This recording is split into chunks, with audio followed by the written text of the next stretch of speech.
That's not on the Wake Forest fans. That's on Kyle Filipowski. Like, if you saw the overhead shot, he's the one that stuck his leg out while the fan is storming the court, and he's the one that decided that he was going to flop. In no way, shape, or form is Kyle Filipowski a victim in any of this, all right? Let's cut that out, first of all. What happened over the weekend to Kyle Filipowski is not the case in point when it comes to being against court storming, because he absolutely could have controlled what happened to him. Sticking your leg out and trying to trip a fan while they're court storming and getting hurt and injuring your ankle in the process, it is not something where you can then place blame on Wake Forest or on the stadium staff. That's on you, Kyle Filipowski. That was Chris Canty from Unsportsmanlike. I also think that it should be noted that Kyle chose to go to Duke and then also chose to lose on the road. Further examples of easily pointing the finger at Kyle Filipowski. It's your fault, Kyle. If you don't want to get run over by students, win. Or go to a place where it's not a big deal to beat you. Like go to, I don't know, Longwood. Conor O'Neill covers Duke and Wake Forest at Conor O'Neill _DI was at the Joel on Saturday. How are you, sir? I'm, I've got the Twitter bit where I screenshot Bobby Portis headshot. Yes. For the eyes popping out. That's kind of me right now after listening to that clip. Oh my gosh. Like I said before, and I saw it on Twitter, people blaming Filipowski. I'm not even sitting here blaming Wake Forest. I'm not blaming the fans. I'm not anti-court storming. But if you blame the athlete there, I just think you're misplaced. And I'm trying to be as kind as possible. We'll get into it. Go ahead. I honestly think that I don't really care if he threw an elbow or stuck his knee out. Like I'm not 7 foot. I don't know how a 7-footer walks, but Kyle does take long strides. I've seen the part of it where it is our most primal instinct, fight or flight. And when you see dozens of people running into your space, it triggers that. You're just trying to protect yourself at some level. Right? You're trying to get out of there without getting hurt, and obviously it didn't work. Filipowski, whatever. I mean, we don't know what the status is. John Shire said ankle in the postgame. It turns out it's knee. That's probably a lot worse than ankle if you think about it, but all we can do is kind of wait until Duke releases whatever the information is, and they've got a game coming up, and maybe we'll know by the time they take to the court, right? Maybe we'll know who is it that they've got coming up this week. Louisville on Wednesday night. They don't need Kyle. Well, I shouldn't say that. They probably do need Kyle Filipowski.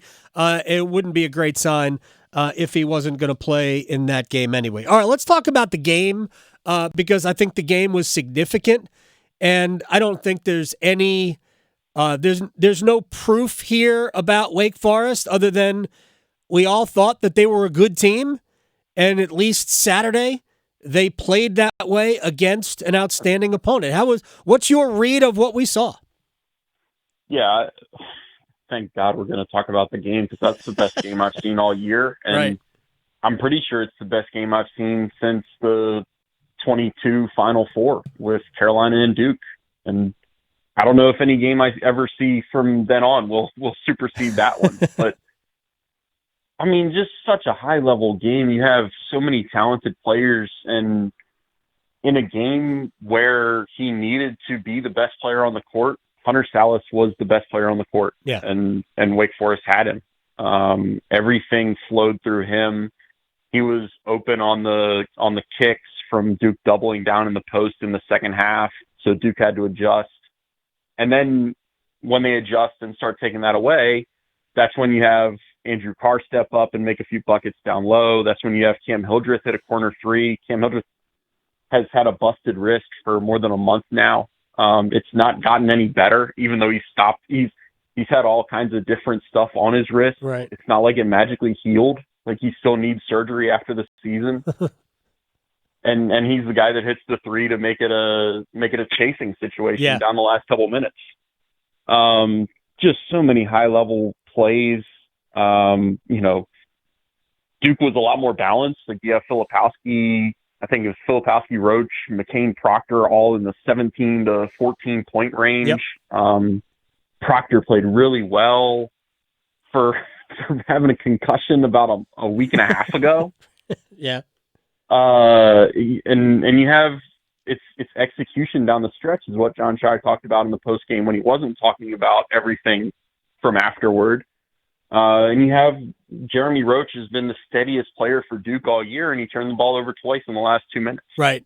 And those were crushing. And that's the kind of stuff that you're going to get next month. And we got a taste of it. And we got, Wake got their signature win. It felt to me going into the game, and then everything about the game felt like it was the same thing we saw Wake do 7 years ago. They had a home game against Louisville late in the year. It was a top 10 Louisville team.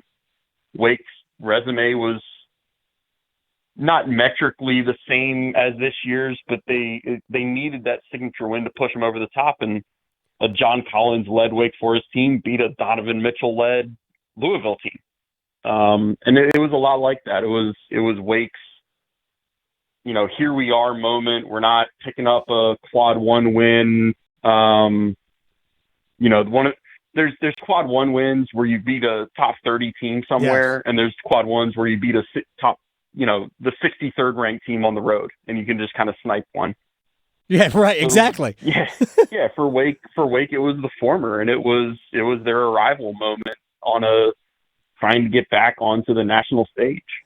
Conor O'Neill covers Duke and Wake Forest. You can follow him on Twitter. I can't speak suddenly. At Conor O'Neill _DI. Here's the thing about it, because they keep referring to these as it's a quad one win. They're blank and blank in quad one. I'm like, can we look at what these are? Because a road win at, I don't know. Actually, I can use a Sun Belt team. A road win at JMU or a road win at App, which is, look, we just talked to Dustin Kern, so I'm not going to use them. But a road win at JMU and a home win over Duke or North Carolina, they ain't the same animal. I'm not saying that winning at JMU is not difficult, but those are not the same animal, but they are treated the same by the people who are in the lower left-hand corner box on your screen during play, because we can't sustain ourselves by simply watching a good basketball game. And I don't think that happened during the Wake-Duke game, but it happens routinely during the week. No offense, I like Joe Lunardi. I've known him for 25 years, 30 years. I don't need to see him on my screen during the game. So you're quickly about Duke. Because I think I saw more good than bad signs out of that game for Duke. Late game situation, Jeremy Roach of all people turning the ball over notwithstanding, I thought I saw more good out of the Blue Devils than anything else. Yeah, I'm right there with you. I mean, of course they'd like to win the game, but it's more the fact that, look, they went into this 3-game road swing, and I think Mark Packer asked me, I think some other people asked me before it, is Duke a Final Four contender? And they're such a hard team to evaluate this year because they've lost now 3 games since the first week of December, but they had a high-profile loss in the first week of the season and then lost 2 road games to bad teams at Arkansas and Georgia Tech. Yeah. And so and then every time, they lose a home game to Pitt, they lose at Carolina, the at Carolina game, that game is always going to be seen through the prism. Like that's going to be the one on which they're judged. I went into this 3-game road swing saying, I want to evaluate their, top tier upper echelon of college basketball credentials based on how they play in this next 3 games. And they had the Jared McCain explosion at Florida State. Yep. They had an utter thrashing of Miami on the road. Granted, a shorthanded Miami team. Yeah. And then they played a high-level basketball game that they just made 1 or 2 less plays down the stretch than the other team. And the other team happened to be at home. So, yeah, I come out of it saying I think Duke is right there in the next tier with, I think it's UConn, Purdue, and Houston. And then I think it's the next tier. And that's where Duke is with, your Auburn, Tennessee, Carolina. They're right there. They can beat anybody in the country, and against one of those top three, I mean, they're teams that you would see in the Elite Eight or Final Four, and I think Duke could hang with them on a good night. Yeah, I think they're more matchup dependent maybe than some of the other teams there, because I think physicality can definitely impact them, but they're also going to play for the ACC regular season championship, if that matters, barring a surprise when they take on the Tar Heels at Cameron Indoor next Saturday. So I think that's what it's going to be like. Duke still has to play Virginia, but I think the Blue Devils are really also depends on the health of Kyle Filipowski, and we hope that he's okay. But again, I thought I saw a lot of good out of the Blue Devils, and I also think that, again, I don't know if Wake Forest proved anything because they still have to do it, but I think the end of the regular season schedule for them, like if Wake doesn't go, you could lose to anybody, but I think if they don't go 4-0, they've kind of made a mistake. Yeah, I think 3-1 also should put them in, and one of they've got 2 on the road this week. They've got 2 at home next week, and the one at home that I'm really looking forward to is the last game of the year, Clemson. Yeah, which I think would be another quad one. The silly thing about the quads is Wake Forest went into the weekend with 1 quad 1 win and came out of the weekend with 1 quad 1 win because Florida dropped from like 29 to 31.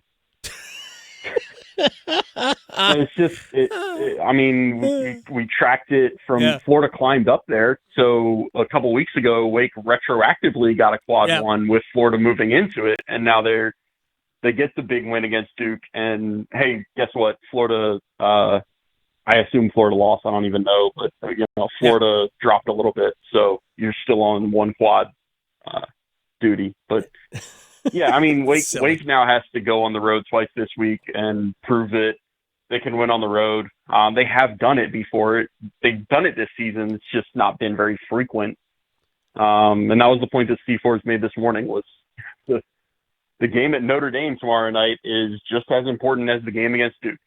It's one game in the win or loss column, and the shine is going to be off the Duke win in a hurry if they blow one at Notre Dame.